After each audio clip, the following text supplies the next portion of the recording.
আজ আমি বিনিয়োগকারীদের পক্ষ থেকে জানাচ্ছি, এই পুঁজিবাজার বন্ধ করে দিন। এই নাটক আর চলবে না।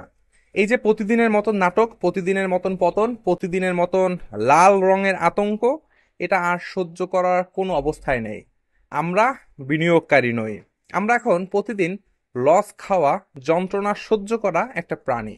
বলা হয় পুঁজিবাজারে ঝুঁকি আছে, ঠিক আছে, কিন্তু এই বাজারে ঝুঁকি নয়, রয়েছে প্রতারণা, রয়েছে অদক্ষতা আর উদাসীনতা। বছরের পর বছর আমরা আশা করি আজ হয়তো কিছু পরিবর্তন হবে, কিন্তু না। পরিবর্তন হয় শুধু আমাদের পোর্টফোলিওর রং, সবুজ থেকে লাল, তারপর কালো। কেন এই বাজার চালানো হচ্ছে? কেন জনগণের কষ্টার্জিত টাকা নিয়ে এমন অব্যবস্থাপনা করা হচ্ছে? যদি সুশাসন দিতে না পারেন, যদি আস্থা ফিরিয়ে আনতে না পারেন, তাহলে অনুগ্রহ করে এই বাজারকে চিরদিনের জন্য আপনারা বন্ধ ঘোষণা করুন। বিনিয়োগকারী মরবে, কিন্তু অন্তত শান্তিতে মরবে। প্রতিদিনের মতন ধীরে ধীরে নয়, একবারই শেষ হোক এই সকল যন্ত্রণা। একবারই দেখা যাক আসলে কার হাতে সুশাসন রয়েছে আর কার হাতে রয়েছে ধ্বংস।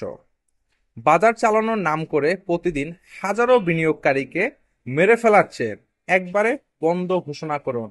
আর আপনি আপনার সুশাসনের জয়ধ্বনি তুলুন।